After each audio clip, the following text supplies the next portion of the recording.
Praise the name of the Lord. Isang mapagpalang araw muli sa inyo mga kapatid sa pangalan ng ating Diyos na buhay.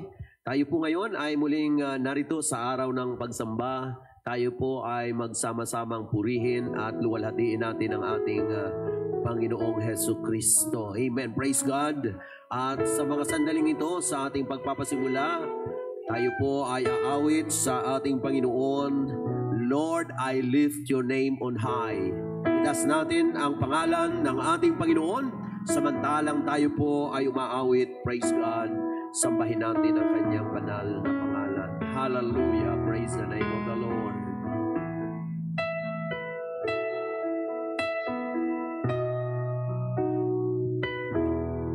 Lord, I lift your name on high. Yes, Lord God, amen. I love to sing your We love to sing your praises, oh God. Hallelujah. And I'm so glad you're in my life. Glad you're in my life. Hallelujah. I'm so glad you came to save us. You came from heaven to earth to show the way. Yes, Lord, we thank you, God. Hallelujah. We praise you, Lord. We lift your name on high.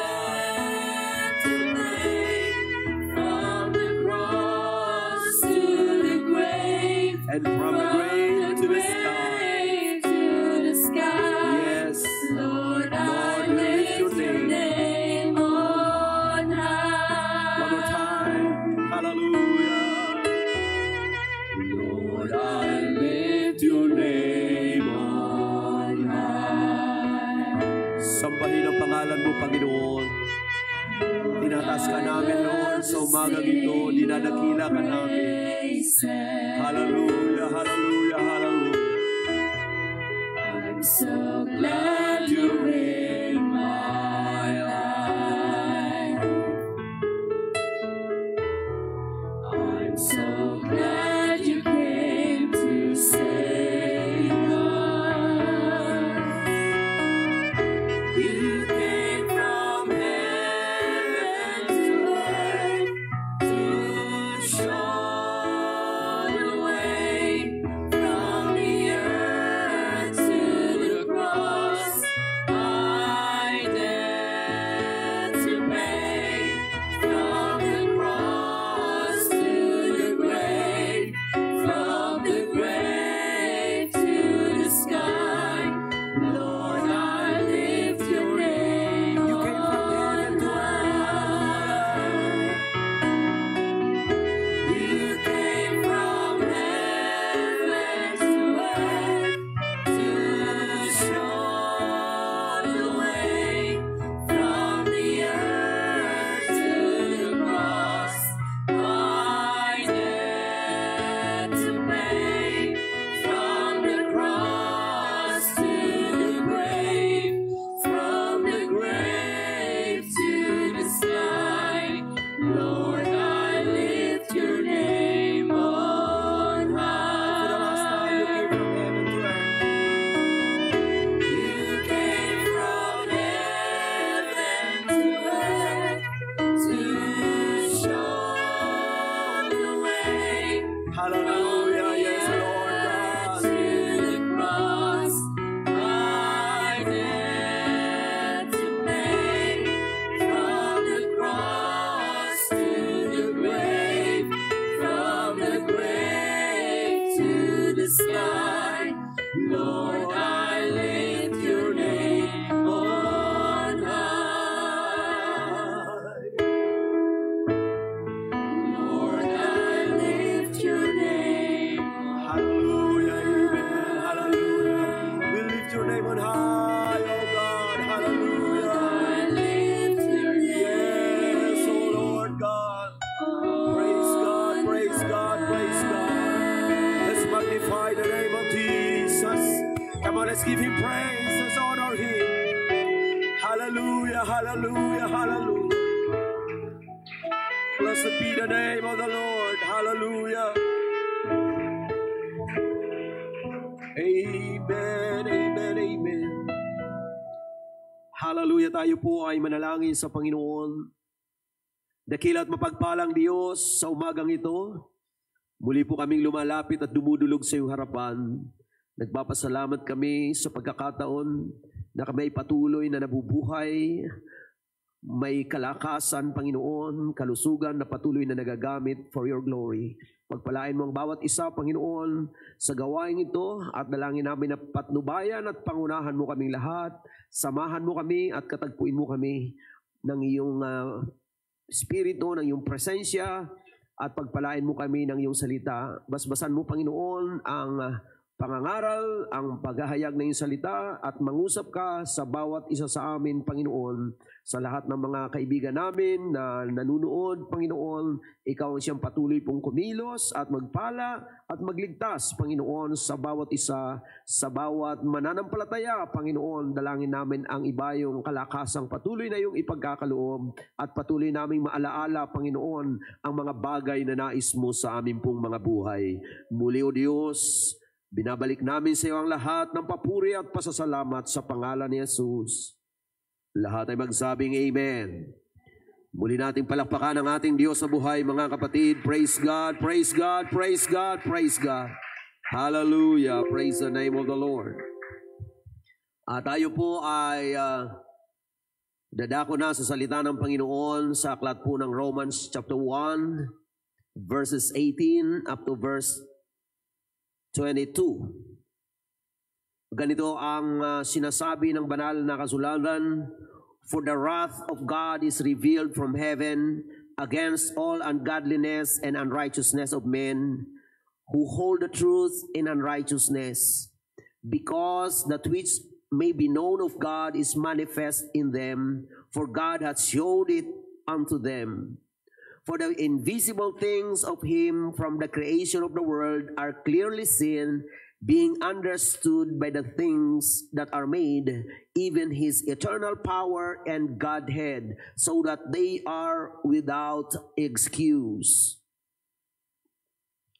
Because that when they knew God, they glorified him not as God, neither were thankful, but became vain in their imaginations, and their foolish heart was darkened."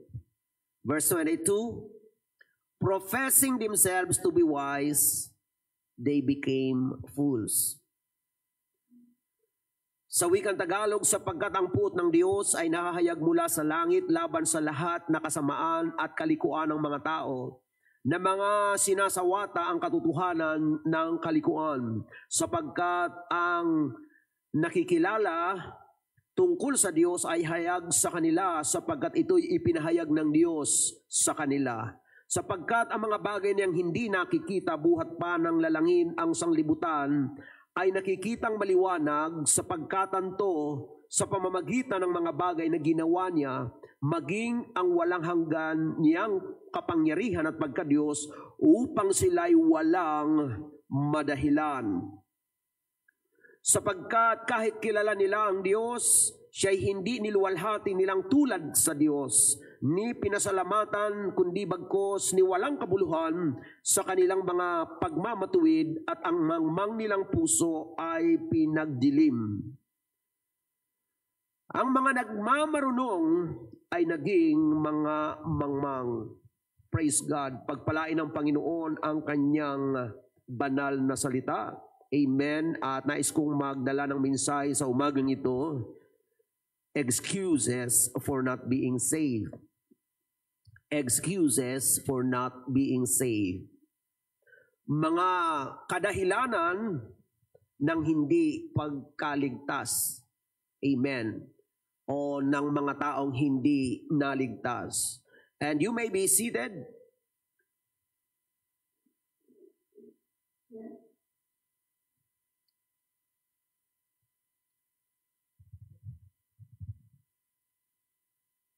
Amen. Isang pagpapala sa bawat tao ang pagkalooban ng Panginoon ng tinatawag na human reasoning.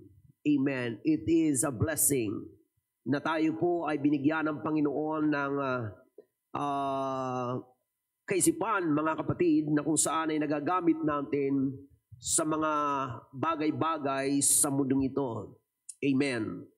At binigyan din tayo ng Panginoon, mga kapatid, ng tinatawag na freedom of choice sa pamagitan ng ating mga pag-iisip, sa ating pag-analyze ng mga bagay-bagay.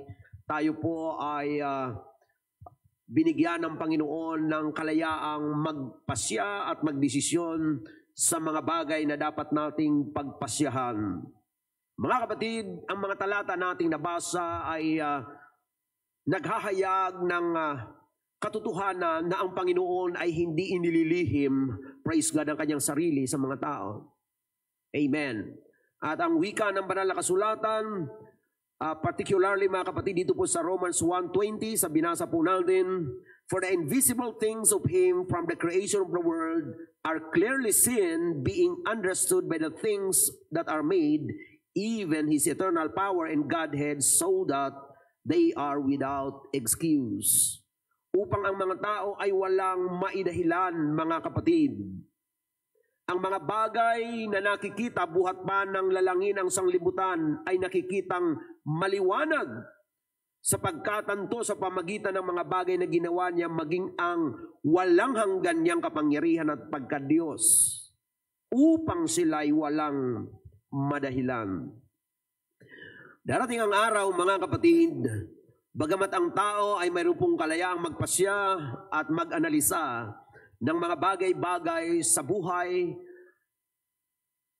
ang ating pong mga desisyon, bagamat ngayon ay mayroon tayong kalayaang magpasya, mga kapatid, darating ang araw, ang bawat tao ay haharap sa ating pong Panginoon at wala pong tatanggaping excuse ang Panginoon sa hindi pagkilala ng tao sa katotohanan ng kanyang salita. Amen. Praise God, sapagkat ipinakita na ng Panginoon ang mga bagay na dapat makita ng tao, ipinaalam na sa mga tao ang mga bagay na dapat malaman ng tao. At ang Panginoon, mga kapatid, praise God, ay nagbigay ng napakahabang panahon sa sangkatauhan upang siya ay kilalanin, mga kapatid at mga kaibigan. May mga ilang kalagayan ng tao o kaya naman paniniwala ng mga tao na maaaring gawing excuse sa harapan ng ating Panginoon. Ngunit sa pagpapauna ay nais natin itong pag-usapan upang sa bawat isa sa atin ay makita natin ang mga posibilidad na adjustment na pwedeng gawin ng tao upang ang tao ay makalapit sa ating pong Panginoon. Tandaan po natin, ang tamang pagkilala sa Diyos at ang tamang paglapit sa Diyos ay mangyayari lamang kung tama ang ating paniniwala tungkol sa Kanya. Hallelujah. Praise God. Mayroong mga tao, mga kapatid, na magbibigay ng mga excuses sa panahon ng judgment. Ngunit, wala pong acceptable excuse sa Panginoon pagdating po sa hindi pagkaligtas ng tao. Sapagkat ang Diyos sa Kanyang perfect wisdom, hallelujah, inilalatag ng Panginoon ang lahat ng kailangan ng tao upang sa panahon na ang tao ay haharap sa Diyos, ang Panginoon ay walang naging pagkukulang sa tao. Amen. Ginawa niya ang lahat ng kanyang magagawa, mga kapatid. May mga tao po na hindi kumikilala sa Panginoon, kaya mayroon pong mga excuses ang tinatawag po natin mga atheist. Ang atheist, mga kapatid, ito po yung mga tao na may paniniwala, mga kapatid ko, na walang Diyos.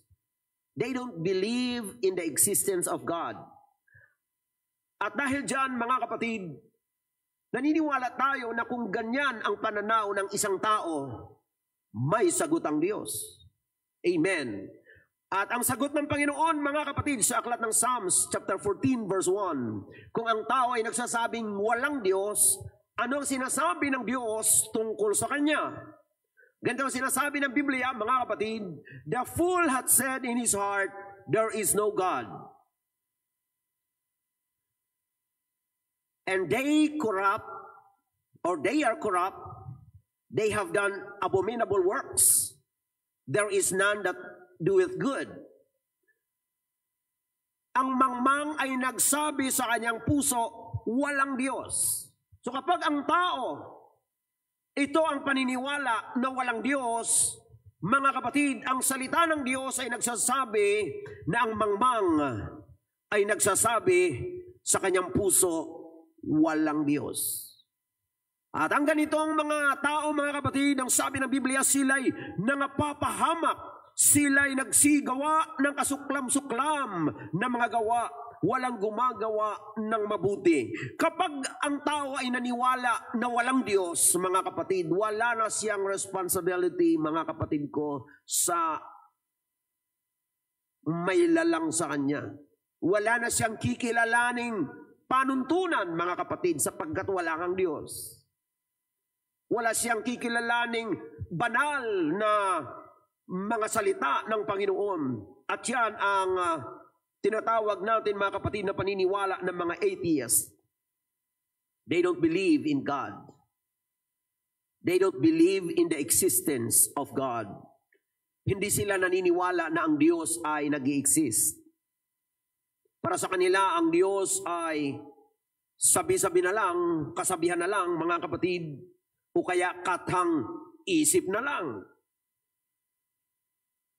At marami sa mga taong ganito, mga kapatid, ay pinanghahawakan ng ang kanilang sinasabi, science has the true answer. Alam nyo ba na ang Panginoon ay hindi po against sa science, mga kapatid? In fact, itong mga scientists ay sadyang tinutuklas lang kung ano ang mga ginawa na ng Panginoon. Amen. Hallelujah. Ang mga scientists ay tinutuklas, praise God, ang mga gawa na ng Diyos. Hindi sila yung gumagawa ng kanilang tinutuklas. Tinutuklas na lang nila. At ang kanilang pagtuklas ay sa pamagitan din ng kaisipan at karunungan na ibinibigay ng Panginoon. Ngunit alam niyo po, kapag ang tao hindi naniniwala sa Diyos, sadly, mayroon tayong mga tao na matatalino at marunong sa mundo at nagtuturo sa mga kilalang mga universidad, mga kapatid, but they don't believe in God. Para sa kanila, mga kapatid, ang kasagutan ay nandito lang sa sanlibutan, mga kapatid, at ginagamit nilang science, mga kapatid, upang pabulaanan ang Panginoon. Yan po ay isang malaking contradiction pagdating sa Diyos, sapagkat hindi pwedeng gamitin ang mga bagay na nilalang ng Diyos upang pabulaanan ang Diyos. Hallelujah. Ang sabi ng 1 Timothy 6:20, O Timothy, keep that which is committed to thy trust, avoiding profane and vain babblings, and oppositions of science falsely so-called. Timoteo, ingatan mo ang ipinagkatiwala sa iyo. Nailagan mo ang mga usapan na walang kabuluhan at ang mga pagsalungat ng maling tawag na kaalaman. Mayroon pong gumagamit, mga kapatid, ng science falsely para lamang pabulaanan ang Panginoon. Ngunit, nagpapasalamat tayo sa Panginoon sapagkat the more na tinutuklas ng tao na walang Diyos o pinatutunayan na walang Diyos, the more na didiscover nila na totoong may Diyos. Amen. Hallelujah. Ang katotohanan tungkol sa Panginoon ay hindi pwedeng pabulaanan. At ang paniniwala ng atheist, mga kapatid, ang kamatayan ay katapusan na ng tao. Pag namatay ka, wala na, tapos na. Ngunit anong sagot ng Bible? Hebrews 9:27. And as it is appointed unto men once to die, and after this, the judgment. Itinakda sa mga tao ang mamatay na minsan, at pagkatapos nito ay ang paghuhukom, mga kapatid. Hallelujah. Nakatakda sa tao ang mamatay na minsan. Lahat naniniwala ng tao ay namamatay. Pero hindi lahat naniniwala na may buhay pagkatapos ng kamatayan. Ngunit ang Biblia ay nagsasabi, itinakda sa tao ang mamatay na minsan at pagkatapos nito ay ang paghuhukom. Mayroong paghukom. Kaya nga, sa mga mananampalataya, aware tayo sa ating buhay ngayon. Hallelujah. At higit sa lahat, tayo ay nagpiprepare para sa buhay na darating. Amen. Hallelujah. Purihin ang ating Panginoon. At hindi ng Panginoon tatanggapin ang excuse ng tao. Paano mo sasabihin sa huhukom sa iyo at sasabihin mo, hindi ako naniniwala sa iyo? Kung halimbawa sa mundo ay may taong hindi naniniwala, mga kapatid ko, sa batas, hindi naniniwala na mayroong judgment, tandaan natin, maging ang batas sa lupa at ang paghatol sa lupa ay nangyayari. Pinaniniwalaan mo man yan o hindi, mga kapatid, ikaw ay nasasaklaw niyan. Praise God. So ang paniniwala sa Diyos o hindi paniniwala sa Diyos ay hindi po magbabago ng katotohanan na sadyang may Diyos. Amen. Praise God. Kaya hindi natin ito itinatanong sa mga tao kung ang tao ba'y naniniwala sa Diyos o hindi naniniwala sa Diyos, sapagkat ang tao ay dapat maniwala sa Diyos. Sapagkat kung tayo ay hindi maniniwala sa Diyos, sino bang may gawa sa atin? Sino may lalang sa atin? Sino, mga kapatid, ang may gawa ng langit at ang lupa? Praise God. Hallelujah. Walang iba kundi ang ating Panginoon. Another excuse, mga kapatid, ay ang mga excuses ng agnostic. The excuses of the agnostic. Ang agnostic, mga kapatid, ang paniniwala, no one knows whether there is a God. Walang nakakaalam kung talaga bang may Diyos. At yun ang kanilang paniniwala. Walang makakaalam. At ang Diyos ay hindi pwedeng alamin. Yun ang paniniwala ng agnostic. Ngunit ang Bible ay nagsasabi sa atin in the book of Psalms 19 verse 1 and 2. The heavens declare the glory of God, and the firmament showeth His handiwork. Hallelujah. Ang mga kalangitan, mga kapatid, ay naghahayag ng kaluwalhatian ng Diyos.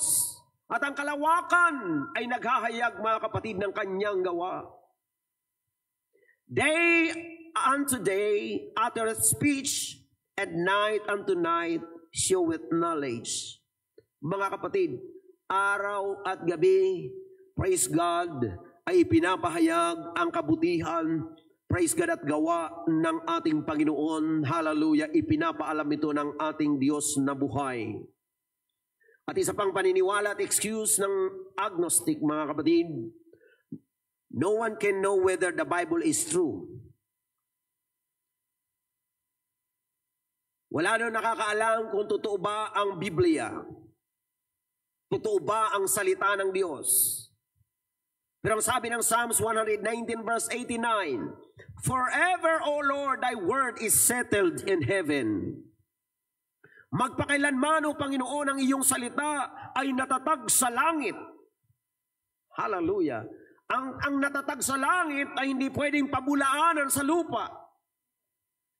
Amen. Because forever, the word of God is settled in heaven. Ganong katibay ang salita ng Panginoon, and that's the reason why the word of God cannot be shaken. Amen. Heaven and earth shall pass away, but the word of the Lord shall not pass away. Hallelujah. Praise God. At wala din daw nakakaalam kung totoo bang may langit. Pero mga kapatid, may pangako ang ating Panginoong Jesucristo. Hallelujah. Ang sabi niya sa Matthew chapter 10 verse 32 and 33, whosoever therefore shall confess me before men, him will I confess also before my Father which is in heaven. But whosoever shall deny me before men, him will I also deny before my Father which is in heaven. Hallelujah. May pangako ang Panginoon, mga kapatid. In fact, ang buhay na hindi matatapos, praise God, ay pinangako ng ating Panginoon sa lugar na kanyang ihahanda. The book of John chapter 14, hallelujah, ay nangako ang ating Panginoon, praise God, in verse 1 up to verse 3. Ang sabi niya, mga kapatid, let not your heart be troubled. Ye believe in God, believe also in me. In my Father's house are many mansions. If it were not so, I would have told you, I go to prepare a place for you. And if I go and prepare a place for you, I will come again. Yan ang pangako ng Panginoon. And receive you unto myself, that where I am, there you may be also. Paano pabubulaanan ng tao, mga kapatid, ang pangakong ito ng Panginoon nang sabi niya, I will go to prepare a place for you. Ang Bible ay nagsasabi, it is impossible for God to lie. Ang kanyang pangako ay totoo, mga kapatid. Praise God. Glory be to the name of Jesus. There is a place, hallelujah, a better place, hallelujah, a perfect place for the children of God. Sa lahat ng mga nagtiwala sa Panginoon, mayroong dako, mga kapatid, na hindi pwede ikumpara sa anumang dako sa mundong ito. Hallelujah. At may mga tao din, mga kapatid, na self-righteous. At mayroon silang mga excuses. The excuses of the self-righteous. Sila ay deceive, mga kapatid, ng kanilang mga sarili. Hallelujah. At ang kanilang katwiran, tama ang aking daan. Ang aking buhay ay tama. My way is alright. Okay lang ako. Itutuloy ko lang kung anong gusto ko. Yun ang self-righteousness, mga kapatid. But in the Bible, in the book of Proverbs chapter 14, verse 12, there is a way which seemeth right unto a man, but the end thereof are the ways of death. May daan na tila matuwid sa harap ng tao, ngunit ang dulo ay mga daan ng kamatayan. So mga kaibigan natin, maaring tayo ay naroon, mga kapatid, sa expectation na tama tayo. Ang ating buhay ay tama. At kung wala tayong tatanggaping patnubay mula sa Panginoon, ang sabi ng Biblia, may daan na tila tama. At ang pagkadaya, mga kapatid, ng tao ay yung makita niya na ang daan ay tila tama, kahawig ng tama, ngunit ang dulo ay kapahamakan. Mga kaibigan, napakahalagang makita natin kung saan tayo patungo habang wala pa tayo sa dulo. Mahalaga na makita natin anong tinutungo ng buhay natin ngayon. Saan tayo dinadala ng ating mga katwiran? Yung bang katwiran natin, mga kapatid, ay nakakatiyak tayo na magdadala sa atin yan sa magandang future. Again, sinasabi ng Bible, may daan na tila matuwid. Mag-ingat tayo sa tila tama. Sapagat ang tila tama ay hindi pa rin tama. Ang tila matuwid ay hindi pa rin matuwid, mga kapatid. Mahalaga sa Panginoon na tayo po ay nabubuhay ng tama at ang tamang buhay ay nanggagaling sa tamang paniniwala, tamang pananampalataya, tamang katwiran. At ang tamang katwiran ay hindi sariling katwiran, kundi katwiran na nagmumula sa ating Panginoon. At maaaring ikatwiran, mga kapatid, ng mga self-righteous na nagagawa ko na ang tama. Nasusunod ko na. Alam niyo ba, mga kapatid? Ang banal na kasulatan ay nagturo sa atin, mga kapatid ko, na sabi ng James chapter 2 verse 10, for whosoever shall keep the whole law and yet offend in one point, he is guilty of all. Hallelujah. Sino man daw, mga kapatid, ang sumusunod ng kautusan at siya ay magkamali o matisod sa isa, nagiging makasalanan siya sa lahat. Paano sasaklawin ng katwiran ng tao ang kanyang sarili? Wala pong matuwid, wala kahit isa. Lahat ay nagkasala. Walang matuwid sa harapan ng Panginoon, mga kapatid. Praise God. So, ang self-righteous, mga kapatid, kahit sabihin niyang maayos ang kanyang buhay, sasabihin ng Bible, walang pwedeng mag-ayos ng kanyang sariling buhay.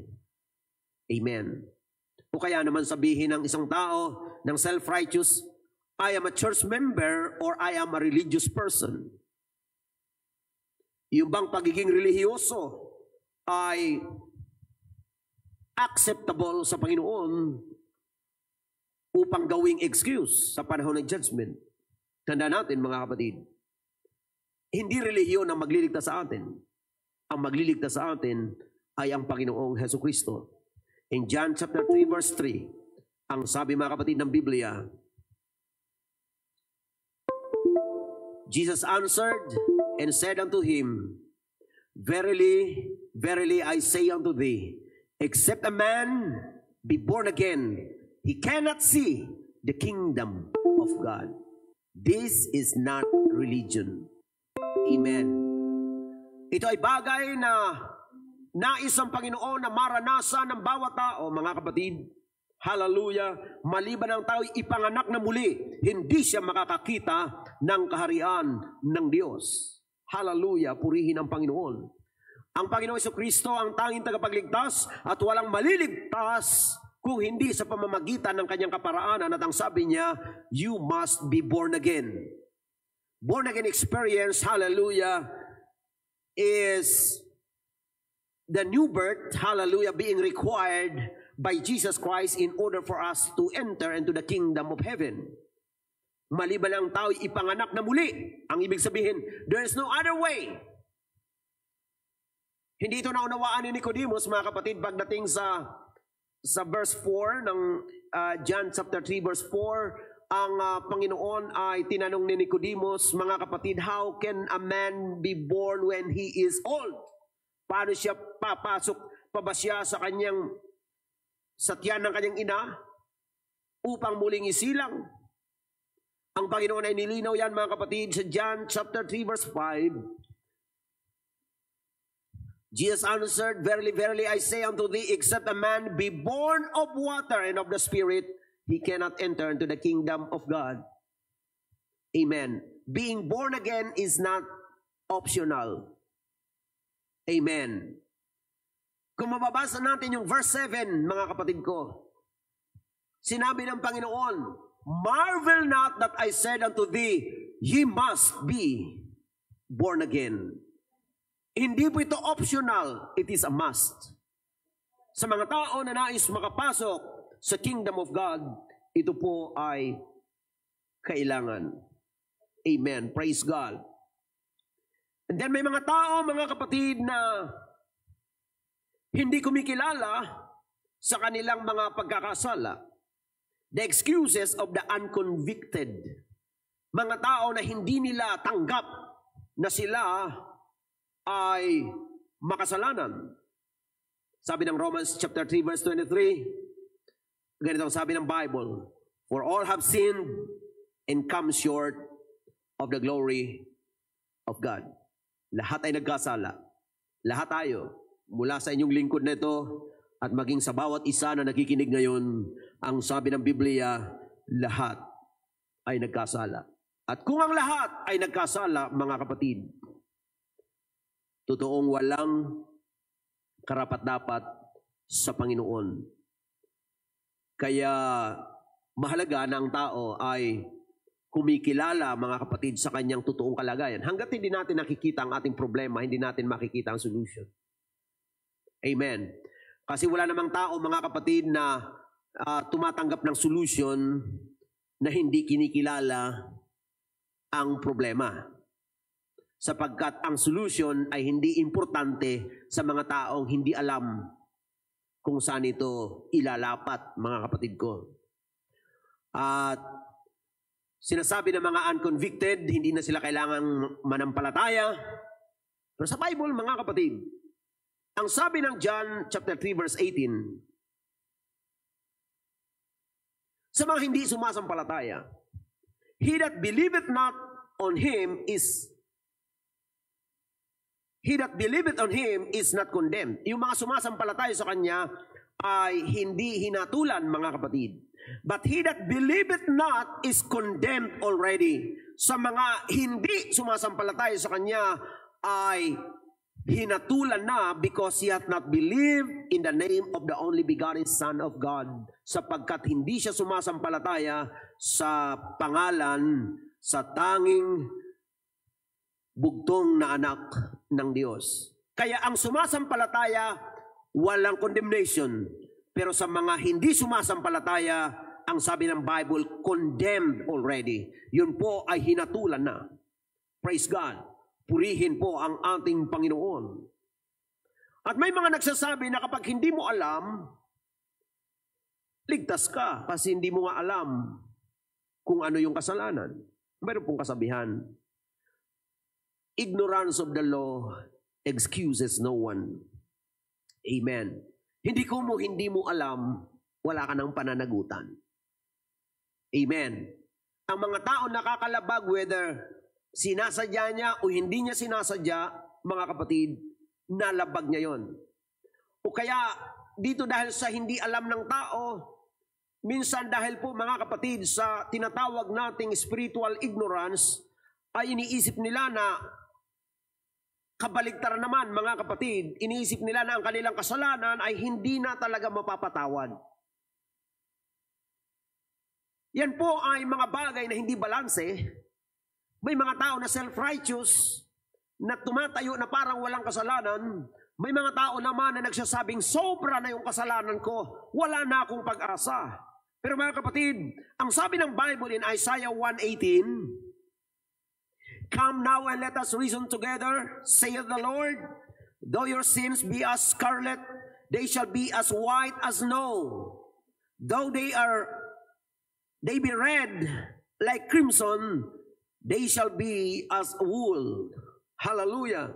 Mga kapatid, ito ay paanyaya ng Panginoon. Magsiparito tayo mga katwiranan, sabi ng Panginoon. Bagamat ang inyong mga kasalanan ay maging mapula. Bagamat ito ay maging mapula, they shall be as white as snow. Ito mga kapatid ay papuputiin na gaya ng snow, mga kapatid, gaya ng niebe. Though they be red like crimson, bagamat ito ay maging kagaya ng matingkad na pula, they shall be as wool. Ito ay magiging katulad ng balahibo ng tupa. Praise God. Ganyan ang magagawa ng Panginoon. Hallelujah. Kaya ng Panginoon baguhin ang ating mga buhay. Praise God. At kung may nakikinig sa atin na para bang ang tingin ay masyado ng masama ang kanyang ginawa para mapatawad ng Panginoon, ito ang paanyaya ng Panginoon, lumapit sa Kanya, and the Lord is able to forgive and willing to forgive. Hallelujah. At ang pangako ng Biblia, pag lumapit tayo sa Panginoon, yung kasalanan natin na umalipin sa atin, mga kapatid, tayo ay palalayain at babaguhin ang ating mga buhay. 2 Corinthians 5:17, ganito ang sinasabi ng Biblia. Therefore, if any man be in Christ, he is a new creature. All things are passed away. Behold, all things are become new. Amen.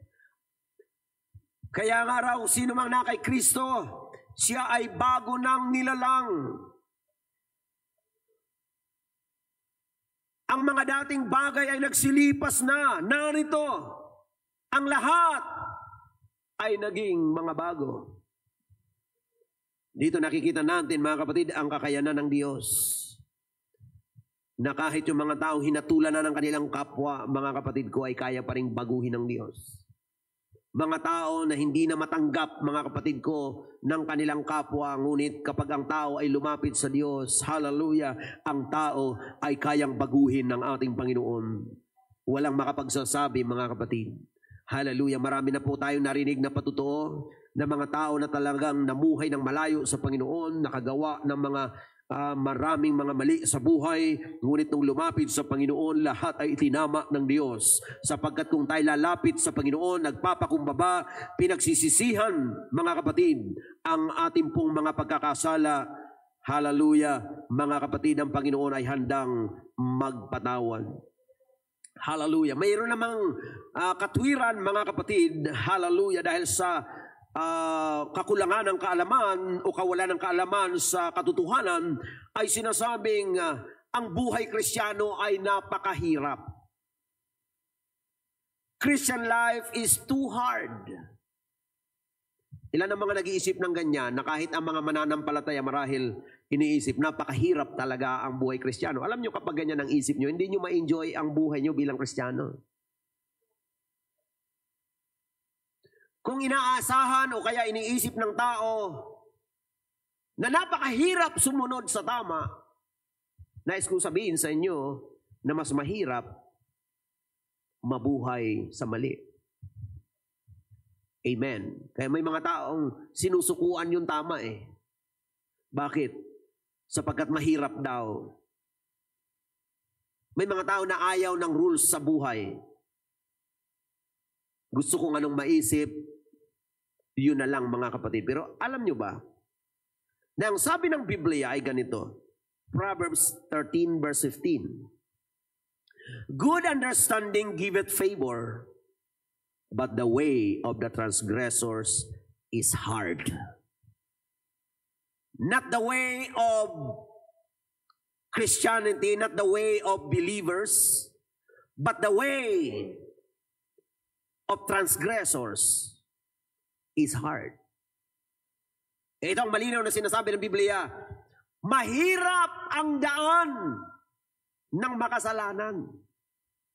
Kaya kung ang makasalanan ay nagdadalawang isip, ayaw maging Kristiyano sapagkat mahirap maging Kristiyano, ang sabi ng Biblia, mas mahirap ang daan ng transgressor.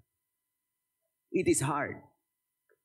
At ang mga mananampalataya, bagamat totoo na mayroon tayong mga pagsubok sa ating mga buhay, ngunit mga kapatid, hallelujah, purihin ang ating Panginoon, ang mga totoong nananampalataya at sumusunod sa ating Panginoon, masasabi natin, wala pong katulad ang landas ng mananampalataya. At hindi natin pwedeng ipagpalit sa anumang mga landasin ng buhay sa mundo.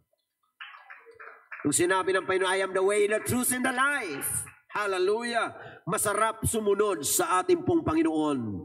Bagamat mayroong mga sacrifices kung minsan nangangailangan ito ng self-denial, mga kapatid, hallelujah. But the more we follow the Lord, the more we get closer to Him. And the more we understand His ways, mga kapatid, the more na tayo pinagpapala ng Panginoon, sapagkat kung tayo ay sumusunod sa Panginoon, hindi niya tayo dadalhin sa mali.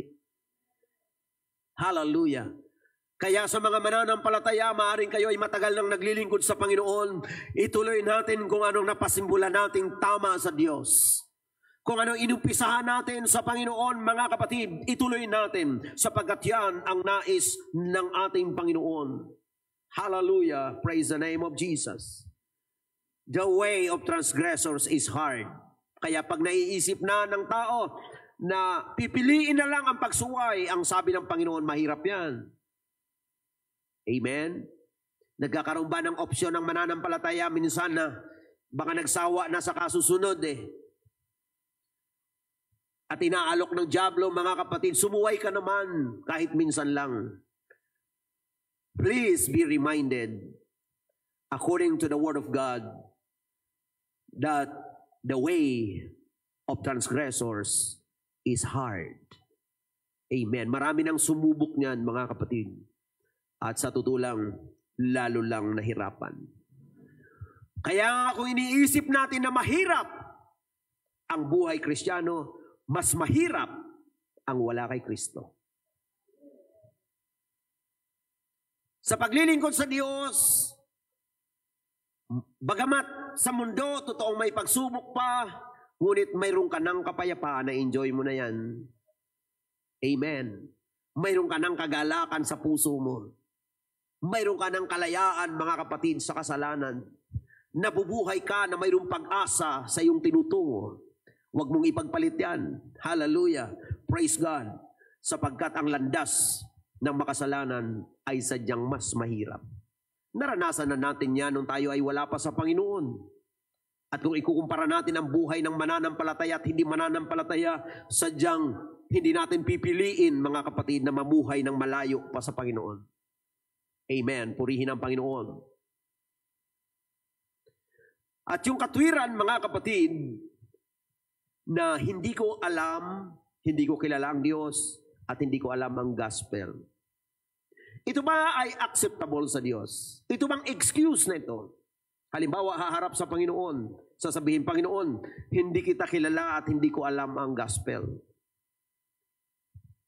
Yun ba ay katanggap-tanggap sa Panginoon? Ito ang sabi ng 2 Thessalonians chapter 1 verse 8 and 9. In flaming fire, taking vengeance on them that know not God and that obey not the gospel of our Lord Jesus Christ.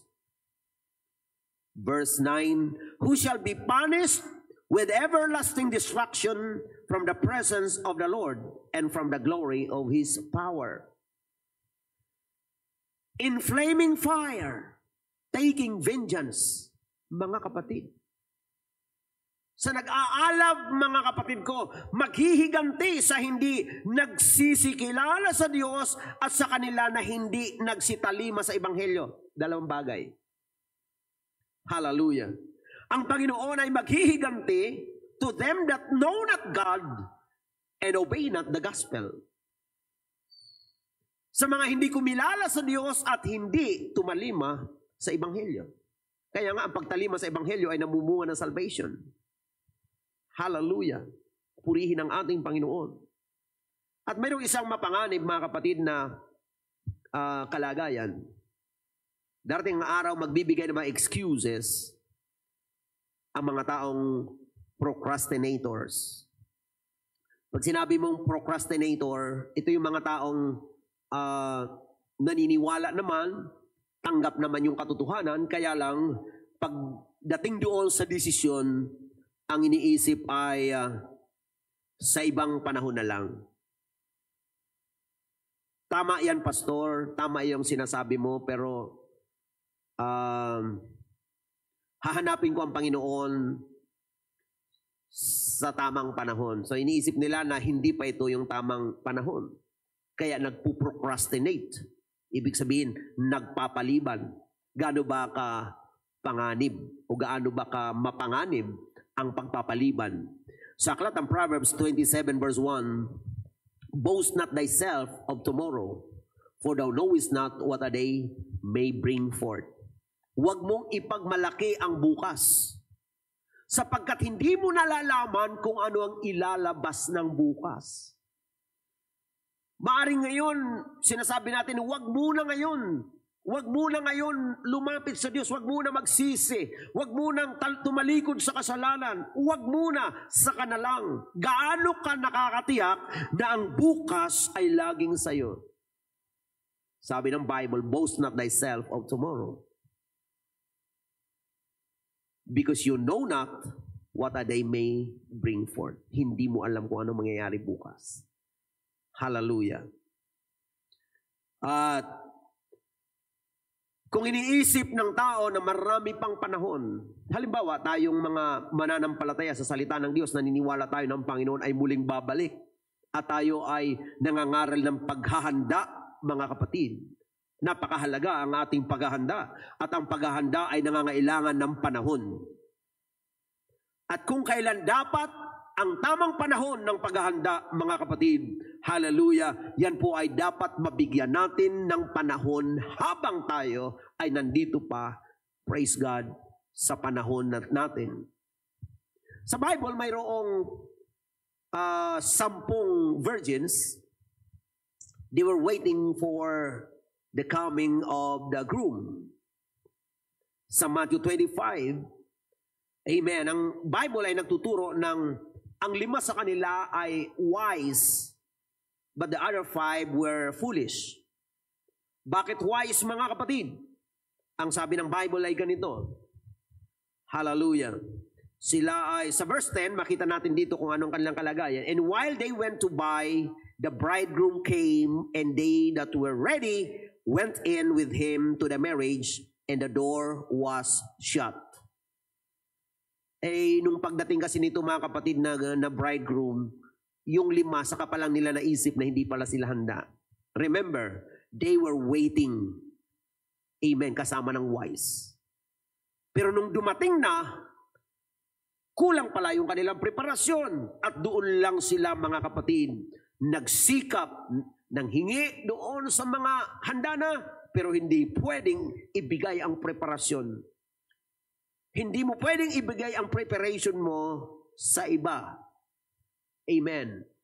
Ang pagbabalik ng Panginoon ay nangangailangan ng personal na paghahanda. Hindi ka pwedeng humingi ng preparation sa iyong kapatid, sa iyong magulang o kanino man sa panahon ng pagbabalik ng Panginoon. Ang paghahanda ay personal na hahanapin sa iyo. Paano mo pinaghandaan? At ang sabi ng binasa natin, samantalang umalis yung 5 foolish para maghanap, mga kapatid ko, ng oil na sasapat sa kanila. Mga kapatid, napagsarhan po sila ng pintuan. And in verse 11, afterward came also the other virgins saying, Lord, Lord, open to us. Panginoon, pagbuksan mo kami.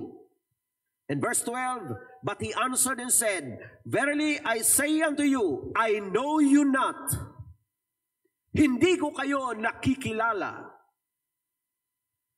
Hindi ibig sabihin na hindi alam ng Panginoon ang buhay nila. Alam ng Diyos ang bawat tao, mga kapatid. Pero yung sinasabing, I know you not, hindi ko kayo nakikilala, hindi nakikilala ng Panginoon sa personal relationship.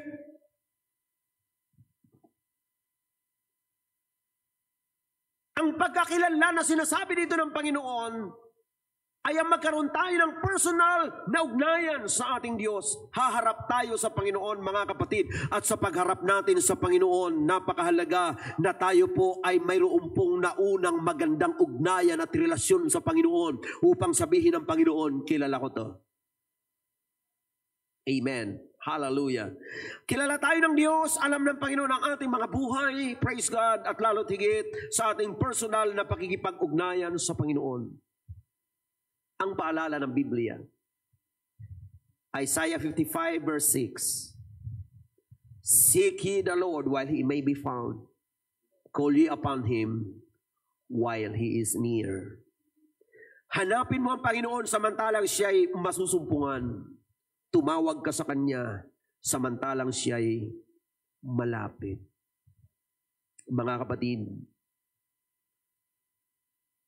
habang tayo may panahon at may buhay, samantalang ang Panginoon ay masusumpungan, samantalang siya ay malapit, huwag natin sayangin ang ating panahon. Amen.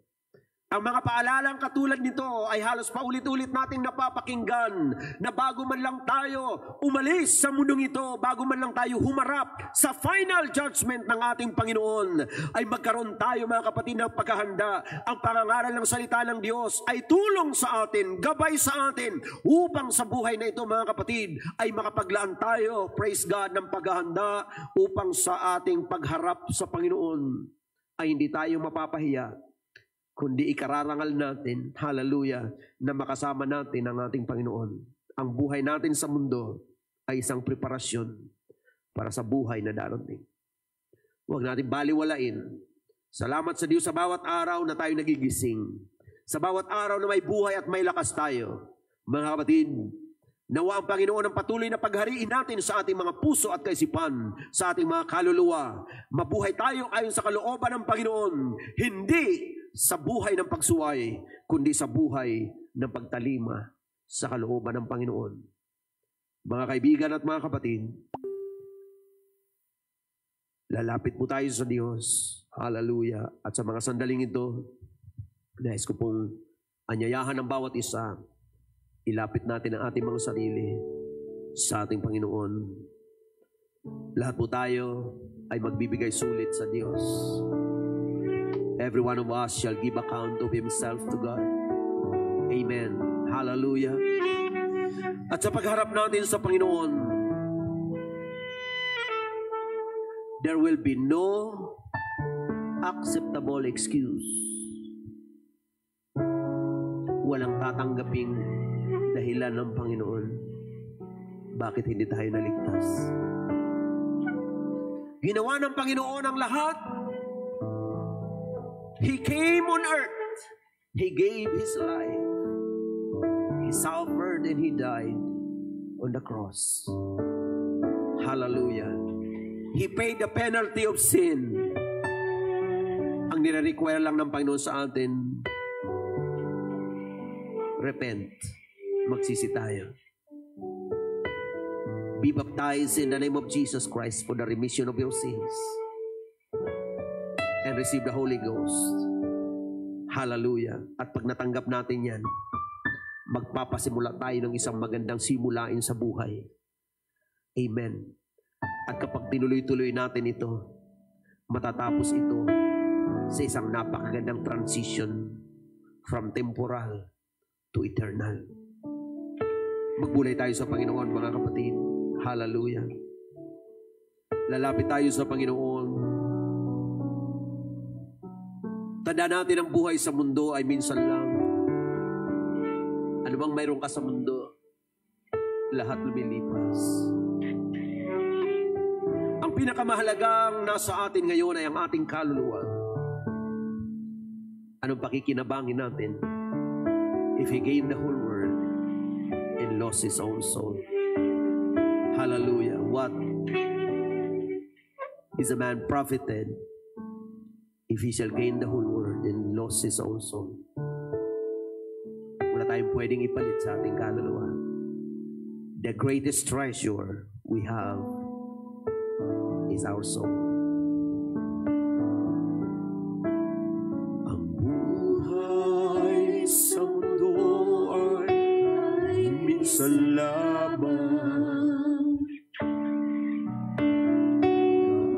Gaano man kaina ang iyong buhay, bawat araw, bawat gawa ng iyong kamay, ipagbibigay sulit sa may kapal. Ano ang ginawa mo nang ika'y nabubuhay? Naglingkod ka ba? Naglingkod ka ba sa Diyos? Isinuko mo ba ang buhay mo sa Panginoon? Saan mo ba ginugol ang iyong mga araw? Kaibigan, habang may panahon, isuko ang buhay sa Diyos, ialay ang buhay sa Panginoon. Ang ating mga excuses, ang ating mga nakataong katwiran, ay ating isuko sa Panginoon sapagkat ang Diyos, siya ang may tamang paraan. Ang Panginoon ang may tamang katwiran. Hallelujah. Ialay natin ating mga sarili sa Panginoon. Kapag natapos ang panahon natin sa mundo, haharap tayo sa Panginoon. Huwag nawang mangyari na kapag inisip natin ang buhay natin, ang mga araw natin sa mundo, ay magkaroon tayo ng napakabigat na regret at naghihinayang na sana, lahat ng sana at lahat ng sayang, mga kapatid, ay mararamdaman ng mga taong mapapahamak na sa pagharap, sa paghatol, paghukom ng Diyos, mga kapatid. Anong halaga ng mga tinamasa natin sa mundo na tinatawag nating magandang buhay kung ang ating walang hanggan ay patungo sa kapahamakan? Mga kaibigan at mga kapatid, ang Panginoon ay kumakatok sa puso. Kaibigan, pagbuksan mo ang Panginoon. Hallelujah. Ialay ang sarili sa Diyos.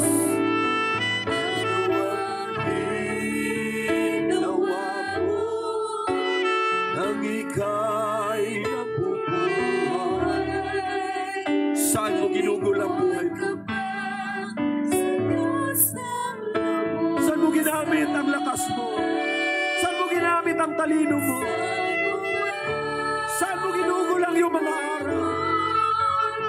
Ang iyong mga araw, ikaw ay haharap sa may kapal. Kailan pa ibibigay ang buhay mo't lakas sa Kanya na nagbigay sa iyo ng buhay na wagas. Ang pangalan niyang banal, kailan mo'y tatanyag? Kung wala ng pagkakataon at huli na ang lahat. Hallelujah! Kung ang araw mo lumipas na, makuha mo ba kaya? Makuha mo ba? Mapaglingkuran ba ang Panginoon kung lumipas na ang mga panahon?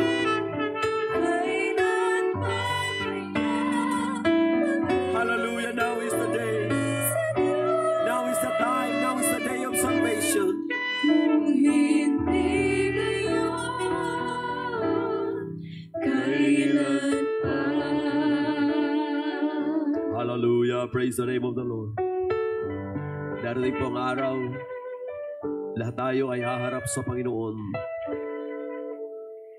Ang mga tao ay maglalatag ng mga iba't ibang excuses kung bakit sila hindi naligtas. Nais ko pong ipaalala sa bawat isa, nilatag na ng Panginoon ang lahat ng kailangan natin para maligtas. Kung tayo po hindi maliligtas, hindi na po pagkukulang ng Panginoon. Ngayon, hayag ang biyaya ng Diyos. Bukas ang Panginoon para sa ating lahat.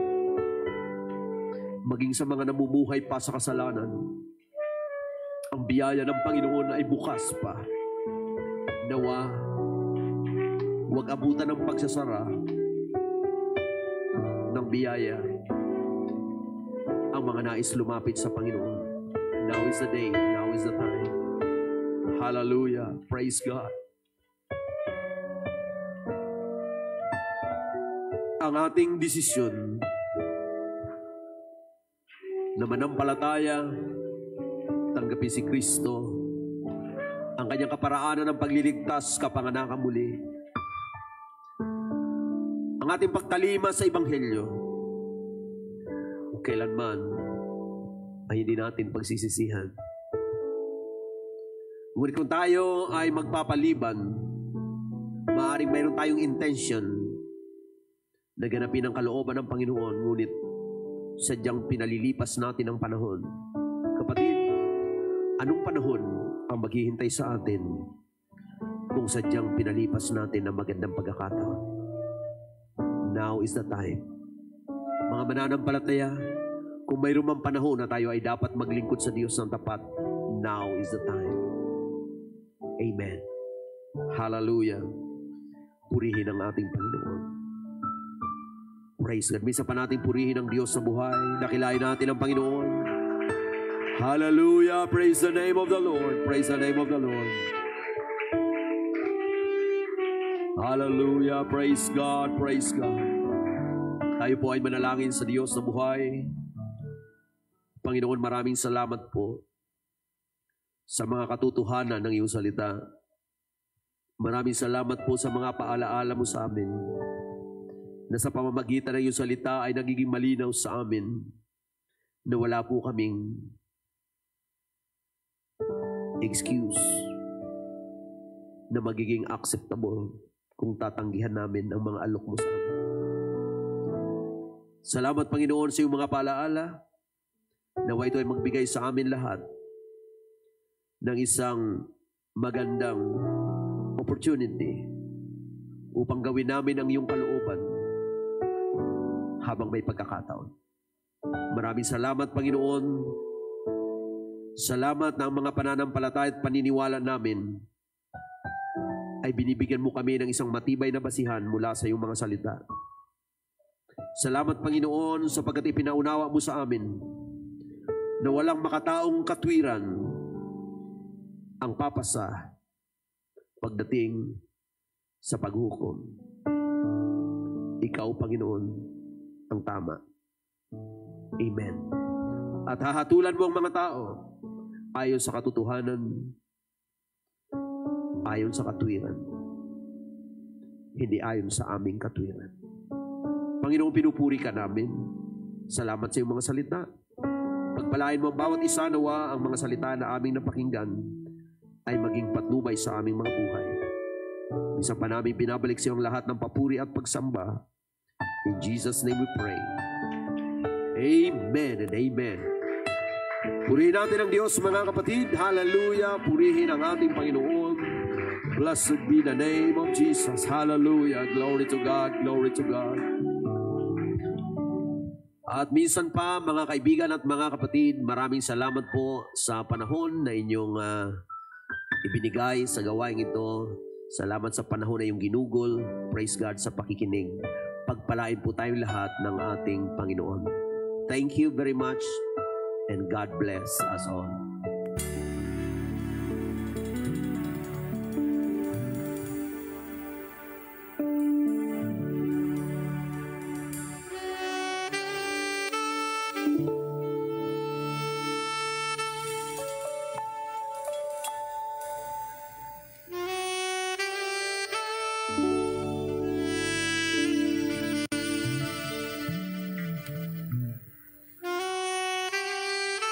you.